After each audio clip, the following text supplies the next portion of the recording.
Good morning, good afternoon to everybody who is here. I hope you can hear me okay. Just give a thumbs up if it's fine. If not, shout out in the chat or whatever. It's really wonderful to see some familiar names here and to have a great gathering of people at this particular meeting.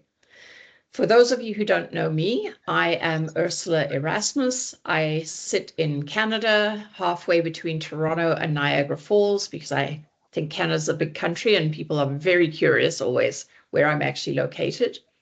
I am a senior partner at Issoria, and I lead the capability development area, which includes this wonderful community. We view the Issoria community as a container for continued learning, how we elevate our change practice skills, and how we learn to collaborate with peers across the world. And today is a very special day for me. So some of you will know that before joining Issoria, I had a really wonderful chapter of my career at Roche. Had an office in Basel, and I used to look out of the window across the river to Novartis. And here we are today having a great collaboration with colleagues from Novartis and also from Sandoz. Today, we're going to talk very specifically about their experience, and I'm super gratified that Michaela and Daniel have come up with the conversation, the experience that they've had in the spin-off of Sandoz.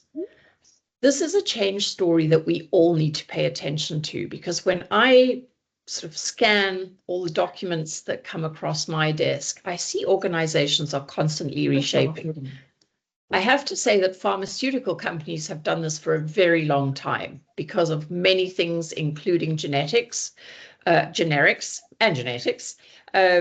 But other types of industries are doing this too. So this is a story that I think has many learnings for so many people. Before we get into the main part of the presentation from Michaela and Daniel, I'm going to ask you to go in the chat. There is a link to, we're not using the poly. We tested it, it didn't work. So I'm going to ask you to go in the chat and just tell us in the chat, sort of on a 3-point scale, how much is your change management experience? You know, are you an early bird? Are you just coming into the field of change? Or maybe it's a small part of the role you have. Have you been doing change management for, a few years, maybe up to 5 years? Or are you a seasoned expert? So have you been working in change, worked with many different methodologies and approaches for maybe 10 plus years? So just pop into the chat, a little bit about your experience, because it will help us think about how to really sort of talk about your questions and make sure we bridge the gaps between your experience and what you're going to hear today. While you are filling in that chat, which is really interesting, I'm loving seeing the answers pop up. What I'd like to share with you that comes from my early conversations with Michaela and Daniel is really the sort of core philosophical thread that they had as they worked on this change. And that was to try and make the journey as easy as possible to navigate for people. Now, any of us who've changed anything in our lives know that ease is something, it's a really big target. But I've learned from them that they focused on people having the right information, understanding the relationships and connections that were going to take them through, and also knowing that their skills fit. So without further ado, it gives me great pleasure to hand over to Michaela and Daniel. Thank you so much. Thank you, Ursula, for this lovely welcoming and having us here today. As it's a true pleasure, and I think we have started working for that already 9 months ago, and now we are finally here. So really excited. My name is Daniel Baumgartner. I'm organizational developer for Novartis. I was as well leading basically this change management project, this separation from Sandoz, from Novartis and Sandoz a year ago, basically. And today it's my wonderful former colleague, Michaela, with me, which is now with Sandoz. So Michaela, just a couple of words about you. Yeah, thanks, Daniel. And thanks, Ursula and the team. Thanks for having us. And thanks for taking this trip down memory lane with us. You can see we are super proud. My background says it's 1 year as a standalone company. We just celebrated that last week. And with that, it's also one of my major projects in my career I'm really proud of because it had true impact. So I'm working in many comms roles in the past years across several industries, but always close to my heart was internal communications and especially change comms. So I'm part of the Sandoz team, Global Internal Comms, and being responsible there for change topics. I hope you can learn something from today, maybe for future separations or any kind of transformations you're going through. Yeah, handing over to Daniel to show you what's on the agenda for today. Yeah, and as you can already hear from that, even if Michaela and myself, we are now working in really for two different companies, even competitors, not from a product, but maybe from a talent war perspective, and we are still having this connection. So as well, this is one of the first big lessons learned as well. You need, if you're going for separation as well with a new company as well, set up transformation teams, change comms on both sides, as well as a lesson learned from our side, from Novartis side. We set that up pretty late. Okay, so this is just to start with that story. I see in the, I have now a bit of an echo. Maybe everyone can go on mute.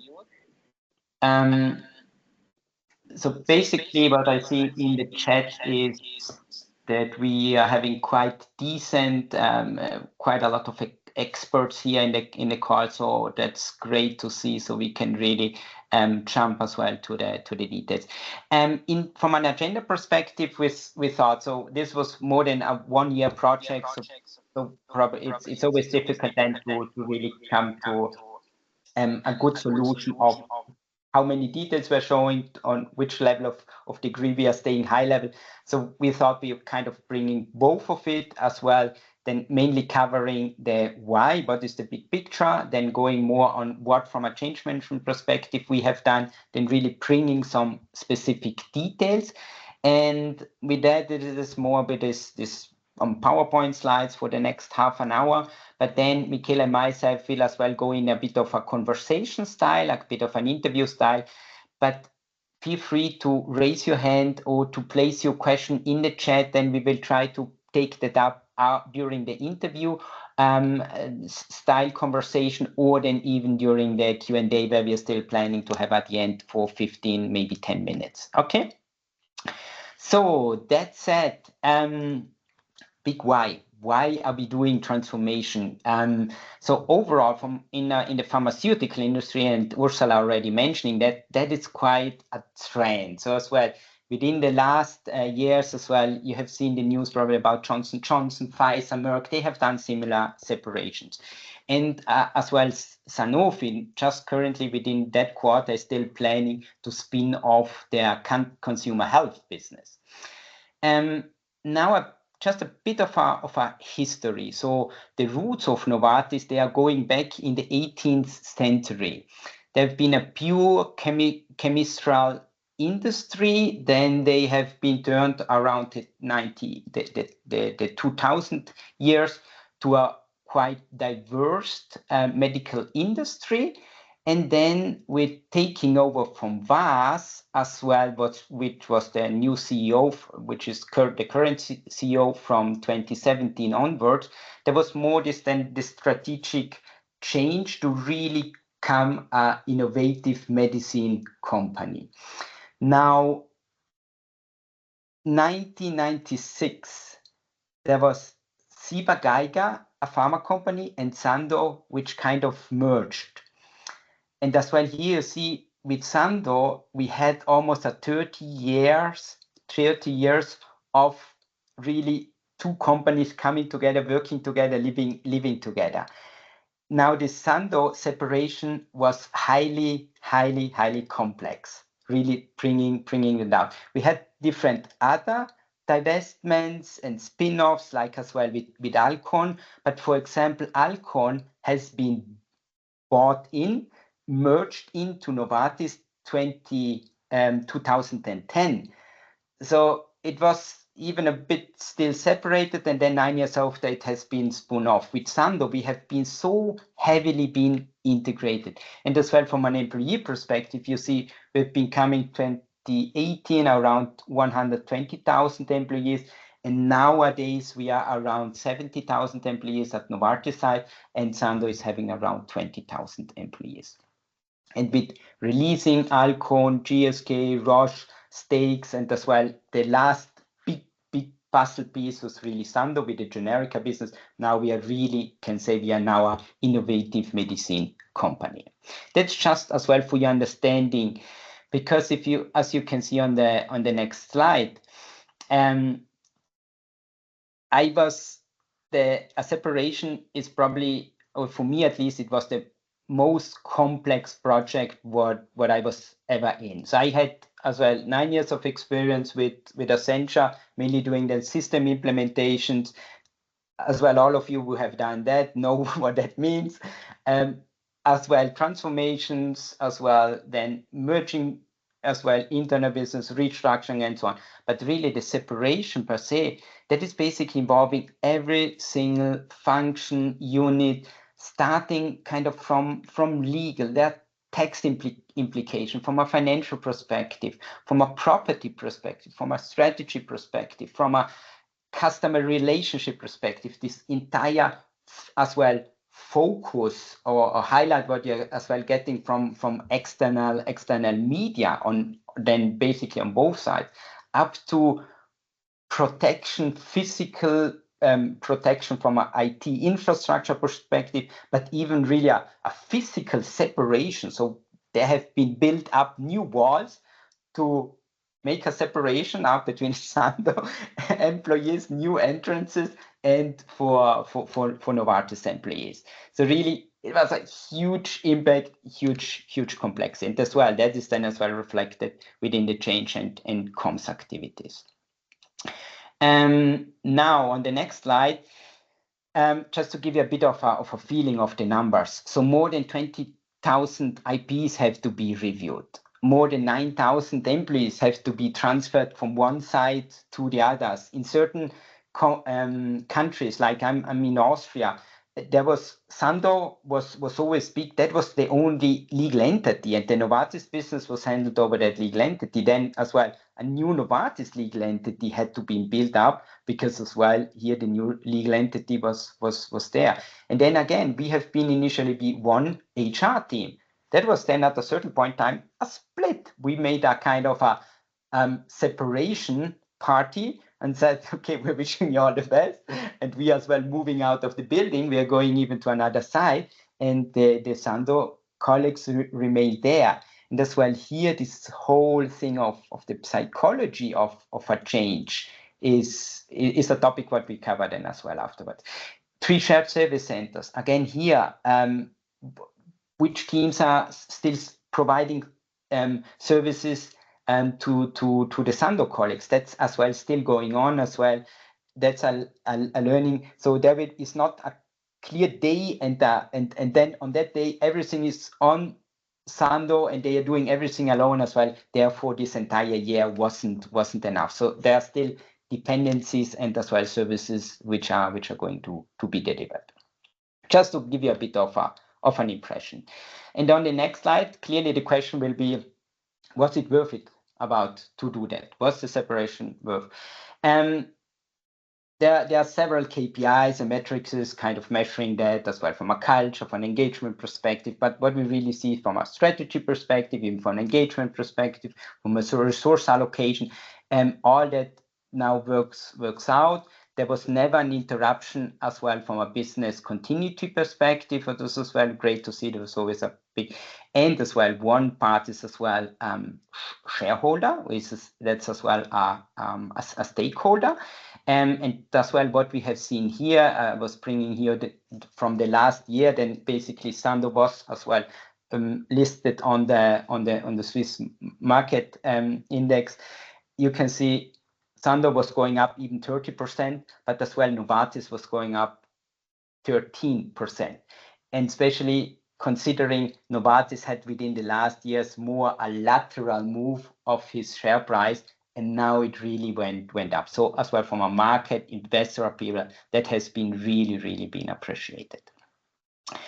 That said, just the big picture as well for you, that you understand where we are coming from and what implication it had.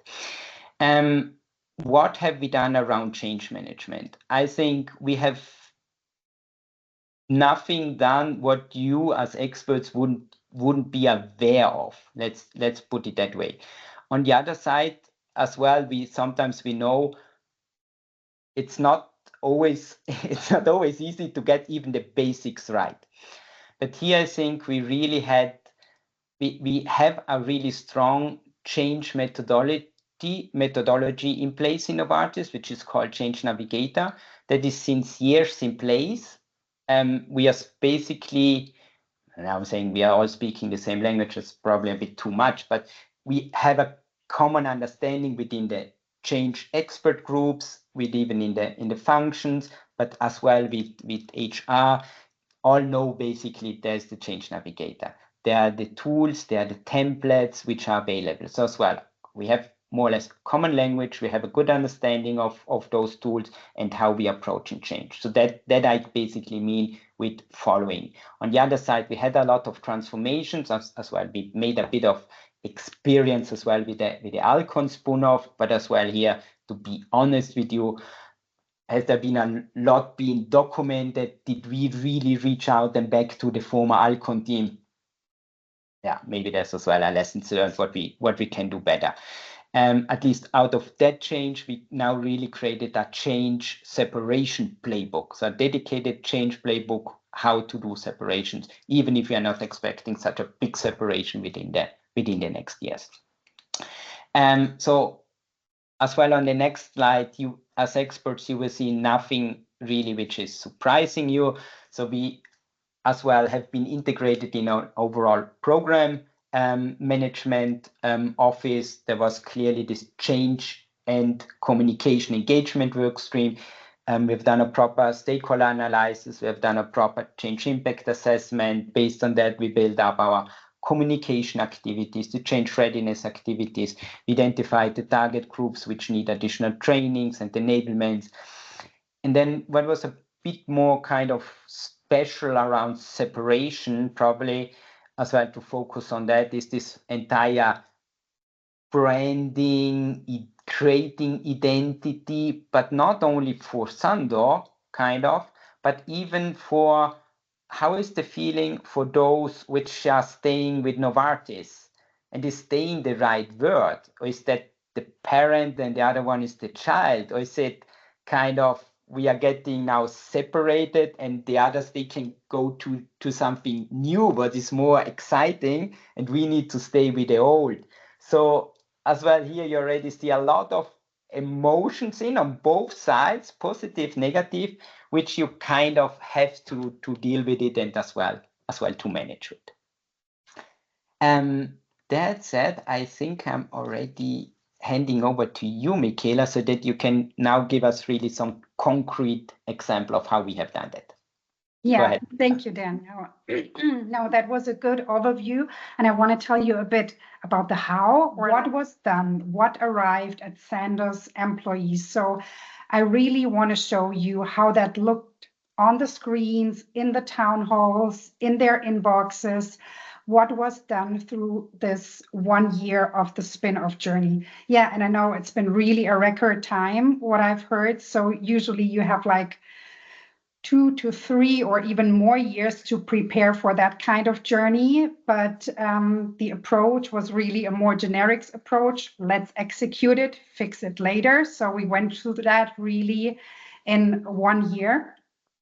And what arrived at Sandoz employees. So I really want to show you how that looked. We needed something that combines all of that and that brings us all together, because really taking these more than 20,000 associates on a journey, engaging them, on the one hand, creating clarity, on the other hand, somehow sparking a passion for the future, that it will be bright, and also, making some excitement for them for the journey to come, and that they can stay engaged for the full year.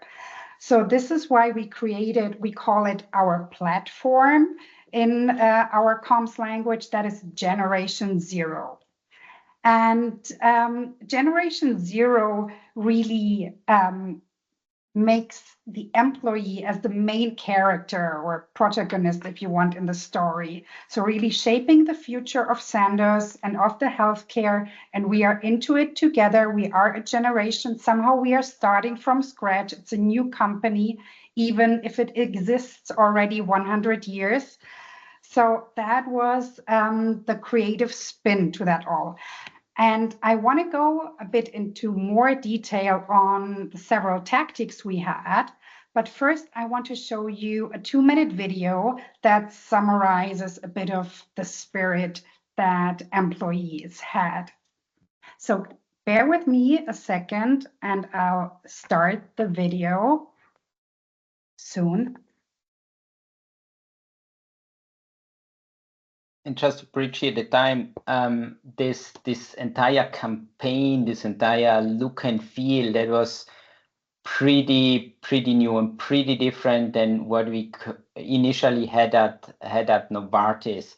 So as well, that was perceived so well from the Sandoz employees, and even created kind of a bit of, oh wow, from a Novartis perspective. So oh wow, now they are really getting up to speed and really creating your brand so early. So as well, that was great to see, but as well a bit threatening to see for the parent organization.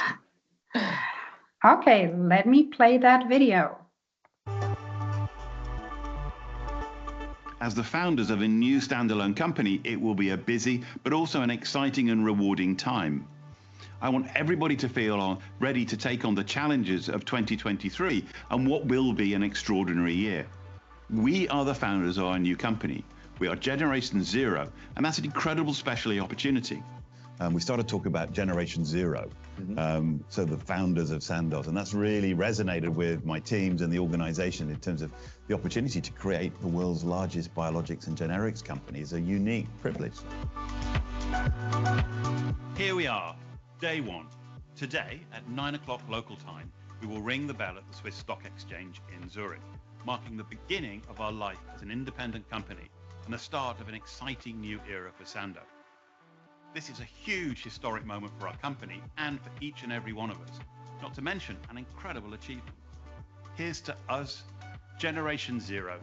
Hello, Sandoz. Pozdrav Sandoz, pozdrav nulta generacio. Grüezi Sandoz. Bonjour Sandoz. Bonjour Génération Zéro. Hello Sandoz. Hello Sandoz.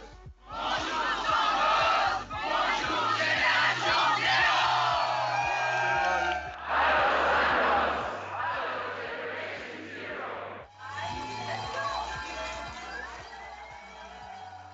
We're all owners in our company, and clearly many of us are in different roles, but we're going to announce something called a Generation Zero Award. So I want every single employee in the company to have a share in the company. We have the very, very best people in the industry.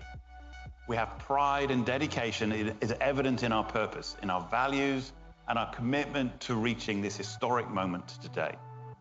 Let's proudly pioneer and shape the future of healthcare together.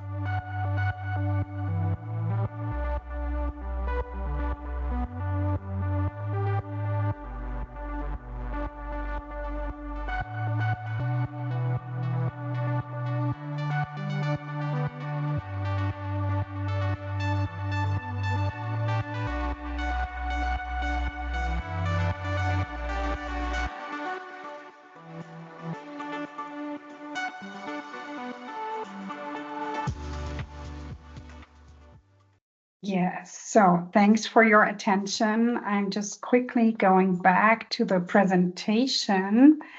I hope I could give you a good overview of what that felt on the other side for Sandoz employees, but give you a bit more detail even. So one of our main goals was really to keep employees informed along the way, and it was a very complicated way. And even for experts, it's complicated, as you saw. Daniel showed you what that means, what a kind of complex situation. So we really needed to translate that into super simple language, into a super simple timeline, what will be happening approximately when. We created a spin-off dictionary even explaining all the terms, what does that mean for people? And then also like keeping them really the CEO always at the front and giving all the updates. Mostly they were pleasant, yeah, because we were processing in the right way, but we also had a delay and we communicated that very transparently. That was appreciated very much as well. Yeah, I mean, as I said, the CEO was really the face of all our communication, and through our regular feedback that we asked for, we really saw that that was very much appreciated. So we heard many times he's very authentic, very accessible, very transparent. I mean, we had him on all channels. And people really starting to identify themselves with this Generation Zero term and also starting to post that externally. So that was really something that caught them emotionally. Yeah, and then one of the third layers was engaging and equipping other audiences like leaders, managers, but also change agents. In the past, we have been very much focusing on our top 200 leaders. What we changed in that year of spin-off was that we started to focus more on people managers. So really everyone who has a direct report, that's in Sandoz around 3,000 people. So we really created completely new formats for them, tried to keep them engaged with FAQs, with everything they needed to know that they can then share further with their teams. Yeah, and really to spark this kind of excitement, it was also about faces, about what's on your mind. So we really try to listen into the organization. What are the hot topics? What are the hot questions? Also showing who are these people behind the spin-off. So we had a series of interviews with senior leaders explaining, of course, strategic things we needed to explain to people like, hey, we have a new governance. We now have a board of directors. What does that mean? But of course, as you know it as change expert, what is really on the mind of associates? It was around what happens with my compensation, what happens with my years within Novartis, what happens with my pension plan. Yeah, all of that. So really try to stay very close to employees with this kind of series. I think maybe we can mute the person who is with me on the line. What really helped as well to gain this kind of spirit, being a new company, having something in common that we create, is that during this journey towards spin-off, we already created our Sandoz values. I mean, we've been part of Novartis for 30 years. We've always adopted this kind of culture framework, what they had, but we also always felt different. Yeah, and now we had the chance to play this out. And so we made a big survey among employees and asked them what is really on their mind, how do they feel, what is important for them. And 3,000 responded, and we refined that a bit later with leaders, and the outcome were our own Sandoz values that we already introduced during the spin-off. And here you can also see our new branding already. That was, of course, only introduced very close to the spin-off, but that was something with what employees also very much connected. Yeah, and then it was D-Day. No, not D-Day, but Day One it was called at Sandoz. So October 4th last year, what was really for all of us a moment we were looking forward to. In the morning at 9 o'clock, Zurich Stock Exchange, our CEO, Richard Sainer, rang the Swiss cowbell indeed. And with that, we also had an event globally. So everyone around the world could grab their bells and ring into this new era together. That was like the picture we created. And there was, of course, a video montage out of that. And then in the afternoon, we had a town hall, our first own Sandoz town hall, like really the most visited one. Bringing really this Generation Zero feeling to life. Yeah, and there was a special surprise for everyone that was really under disclosure until that day. So we revealed at the town hall that every Sandoz employee gets Sandoz shares in an amount of several $100 that really cement the kind of ownership. Everyone has their share in the company. Yeah, and with that, that was like a wrap up of all the activities we did from a change.com side. As I told you, we were monitoring very closely the sentiment within the organization, and we are super happy with the outcome of that. So on day one, our survey showed that 88% of employees feel well informed about the spin journey. 91%, which I find really super amazing, feel that Sandoz has a bright future. And this was like one of the main goals we tried to create. So the future is exciting. It's good to be on board here. It's not that we are going to be separated because we are not performing. Because, of course, that was the sentiment at the beginning. And when there is a strategic review, oh my God, does that mean we are not performing? They want to get rid of us. No, it's really a bright future for us. Yeah, and 91% of employees said we are excited about to shape the future of Sandoz as well. Yeah, but let me hand over to Daniel to talk a bit about new ways of working. Yeah. So all that story again, now that hearing you as well, Michaela, that really makes me reflect back, and it almost sounds like a marketing campaign. So you will have probably a lot of applications after that call.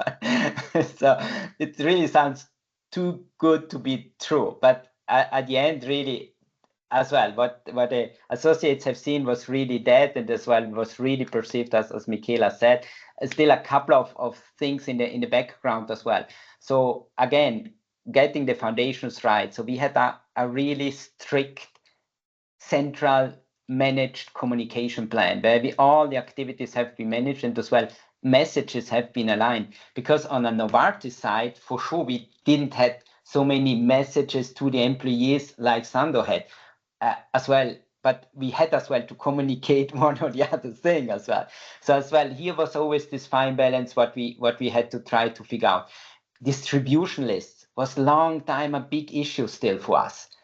To whom is now going as well, and as well then pure Novartis Sandoz and Novartis employees as well got all those exciting Sandoz news, what kind of we even would like to avoid. But as well here that took as well. External communication as well, that was clearly still managed centrally, still with the support from the Sandoz employees. But again, getting the basics right. Then really implementing the new ways of working. You have now as well heard Michaela speaking about this day zero. This was really the spin-off day, the official day of go live.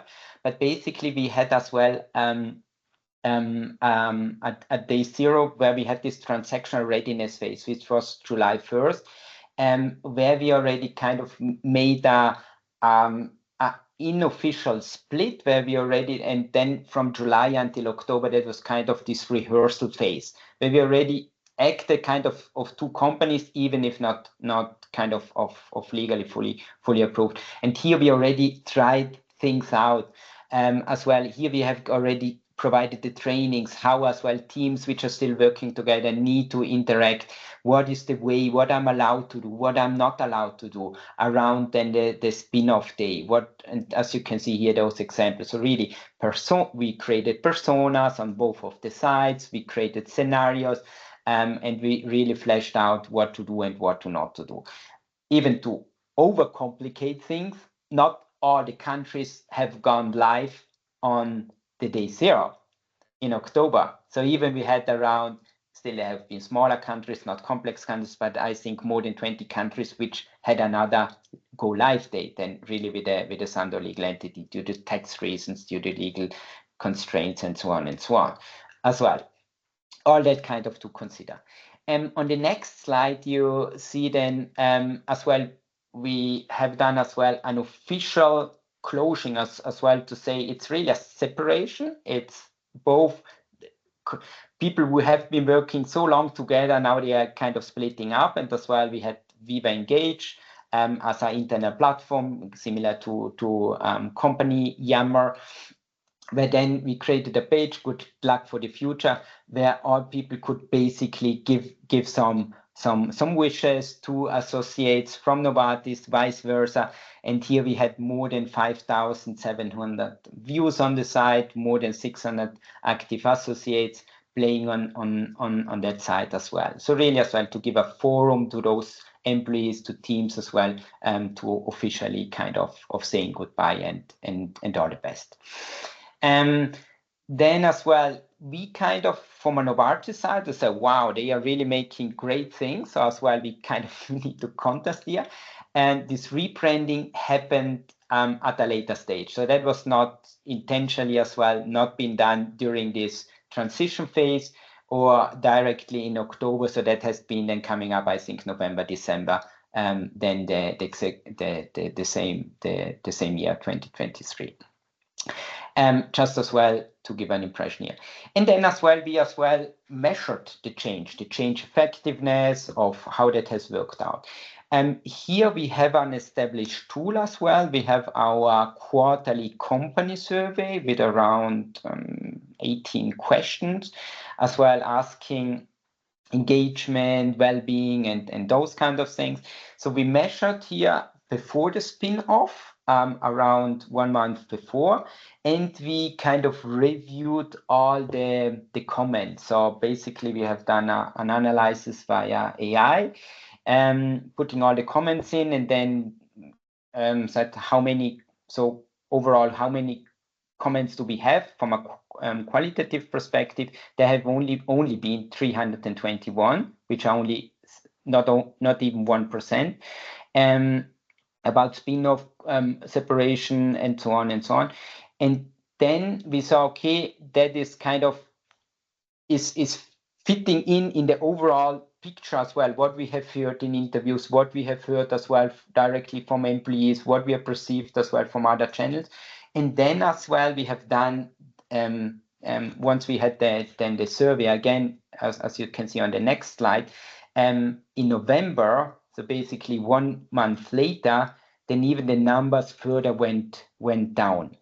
Though these are now only the Novartis data. Again, Sandoz as well was still using the platform, but that has kind of split it, and we didn't anymore had access to the Novartis data. But as well here you see really low comments, and as well if you're doing a qualitative analysis, so we then ask our internal ChatGPT summarize the positive, negatives, and neutral statements as well. He was providing us those statements. Then yeah, basically everything was kind of on next slide. It's a bit the lessons learned. So as said, so there is this entire rational work, what I was calling getting the basics right, is so important. But as said, I think here we have been pretty good. As well, this whole navigation in regards to stakeholder management, bringing together the right people as well, managing those expectations as well, then from Sandoz and Novartis side. So this more political work, that worked out pretty well. The emotional work, So as well, the relationship, what's behind, as well within the team, as well we saw in the team. Then at a certain point in time, okay, are we now really sharing all documents, or we are having separate SharePoints as well? That you need to give the room, and that is kind of a transition where as well the change management, myself and as well Michaela went through. But as well that we openly discussed and as well addressed in regarding teams where we really had this split through, and as well here we as well enforced and team leaders as well to say, make a separation party, address as well the feelings which are behind. And as said, most importantly, business continuity and even outside rumors have always been very, very, very low, and business continuity was unrestricted, and we moved forward. Differently next time, bringing change in comms even earlier to the game, especially from a Novartis side. So really that we a bit missed out, because initially thought, okay, it's a Sandoz project. But that we are Novartis as well as parent company is having such a stake in, that was not fully clear from the beginning on. Probably we would even increase the efforts of getting the voice of the customer, even be much closer to P&O, to the sites, to the countries. Probably not too bad, and establishing a clear measuring KPIs from the beginning on. So now we have been pretty lucky with as well, as we had this survey in place, so we could gather some data, but for sure that those things and next time, and we know that's challenging, but that for sure we could do even better. That said, yeah, we can a bit jump to our discussion. Sorry, I didn't really have a look on the chat. Where did you face the most resistance? And how did you address it? We can cover that in our discussion, Michaela. Thanks for sharing these constraints. And there was a question, Daniel, about how did you get support at the beginning? So, right, normally when you do a separation, it's really quiet at the beginning. People are not talking about it. And so the question was, in a lead up to changes like this, it's usually really hush. How did you garner support for that phase? Okay, so here just one word. So as well, so now we basically started from once it was officially from October, then until October. Before that as well, there was an announcement kind of, we are doing a strategic assessment, and there people have been under non-disclosure agreements. So that was really a lot of work going on beforehand to do really this kind of assessment. Is that even possible to really do separating it, and is it really bringing value? So that time, I would say that was the quiet time, and as well a bit a difficult time. But afterwards, it was, I think, especially as well from the personality from Richard Zana, it was quite straightforward. Michaela, please jump in. No, I mean, I feel it the same. For me, it was really the beginning of coming back after parental leave with my day one. I was into that project, like, because people were searching for who could do this change comms. Maybe look up at the telephone book and see who has like change in their title. And they were really looking for someone to do that. So we really started with change comms first, what's a bit weird, yeah, and then bringing in the change management part. Yes, but we are very close from a comms perspective to the CEO and CEO office, so we had the relevant information, and yeah, that was good. Actually, I'm just going to jump in there and comment on that, Michaela, because one of the things that I've seen in my career as well is, even if you don't have all the information, all your stakeholder, analysis done, etc., just starting to communicate so that people don't feel they're in the dark is really a good thing to do. And you can figure out the other stuff as you go along. But I think that was brilliant, and, amazing that you showed up at the right time. The other question was in the chat was around resistance, from which sides, and how did you address it? maybe you would like to start, Michaela, on that one. And then, as I said, we were quite lucky, I have to say, because we turned the story very much around from the beginning and said there is a bright future. We can do so much more. And in many areas of the business, we felt a bit limited already being part of Novartis, because we said somehow our character and our business model is different. We need to make a lot of compromises. Wouldn't it be nice to have all this freedom so we could really paint a picture of a blooming landscape, if you want? And we could see that in the sentiment externally as well. That was at the beginning also quite negative, the media echo.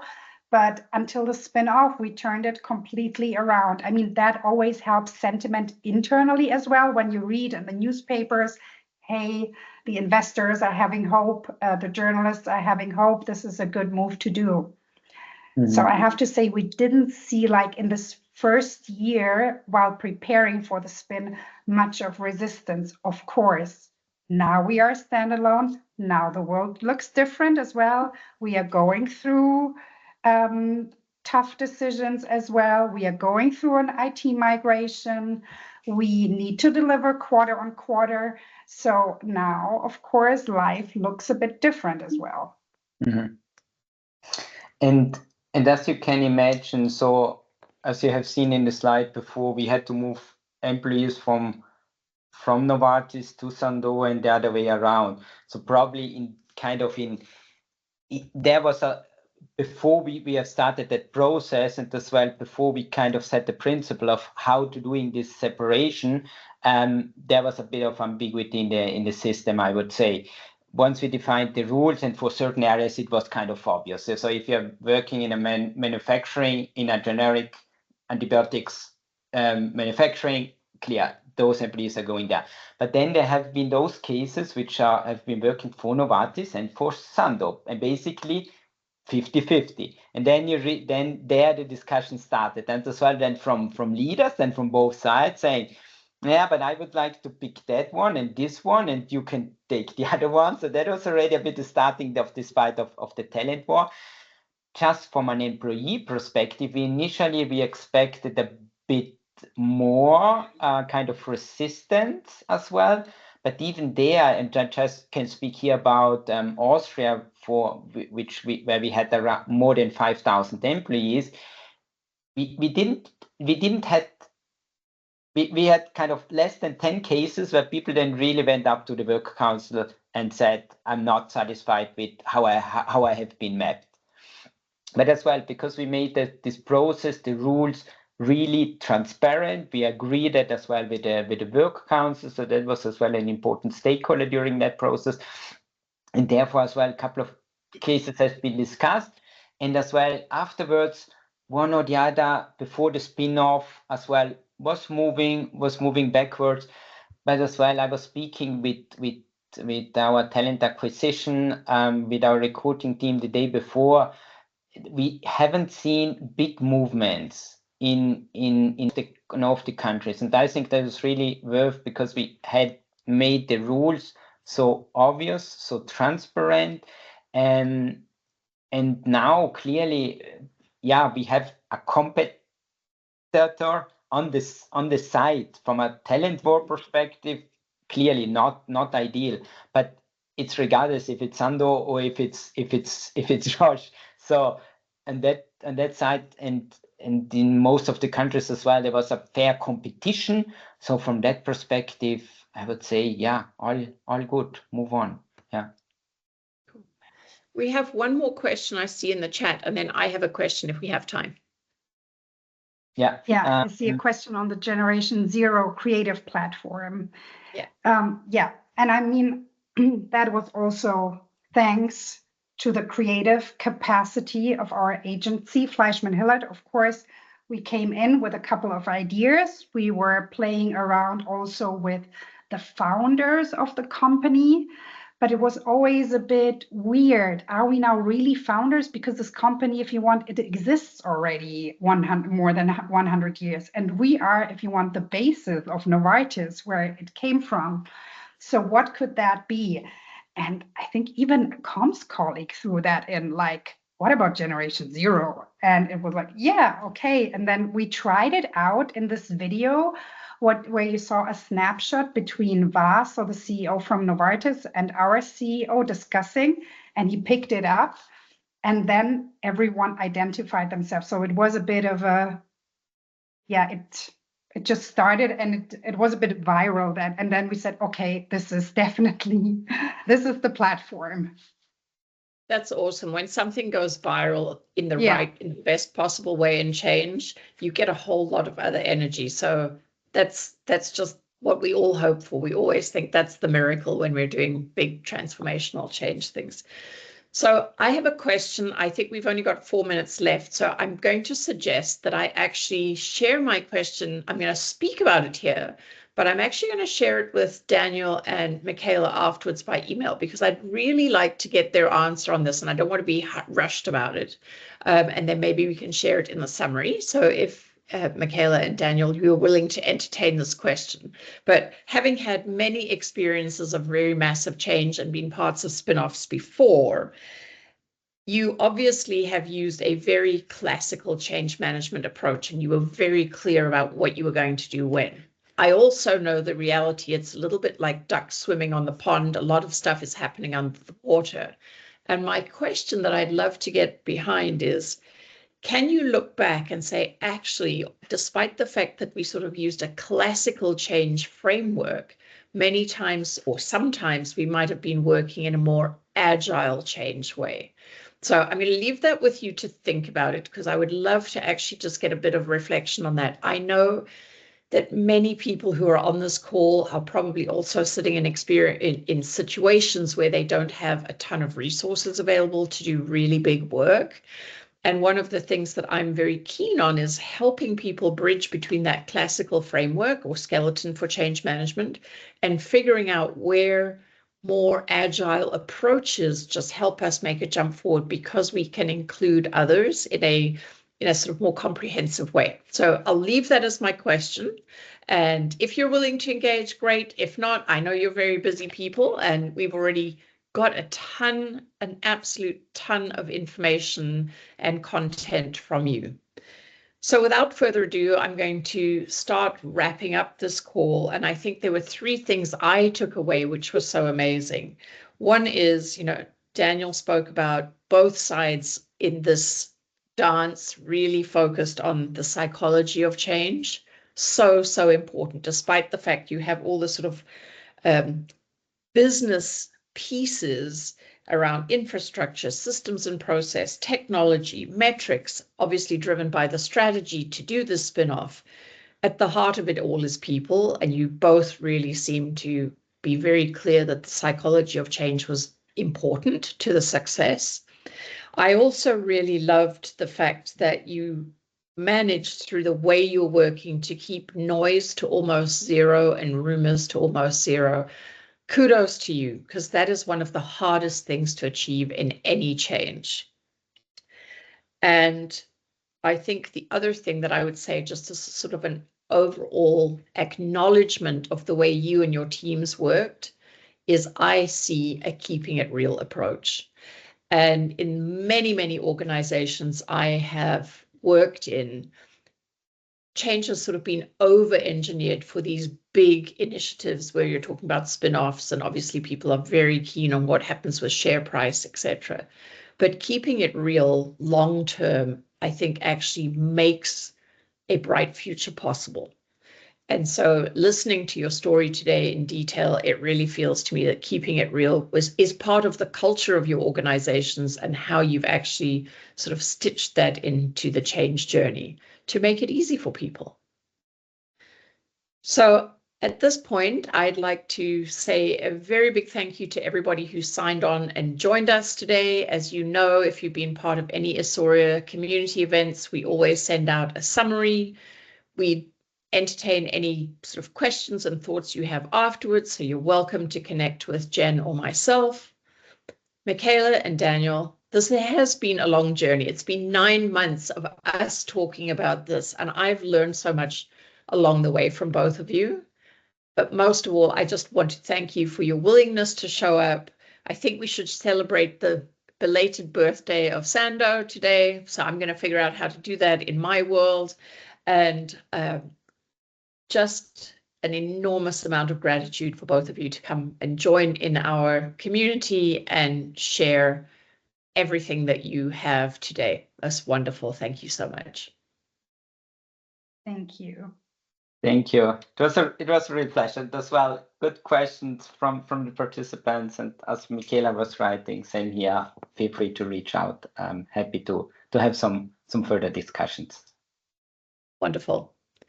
Well, go forth and do the best change work you can, folks, because we are what really makes change sing. Thank you. Thank you. Have a good one. All the best. Bye, Bye-bye. everyone. Goodbye, everyone.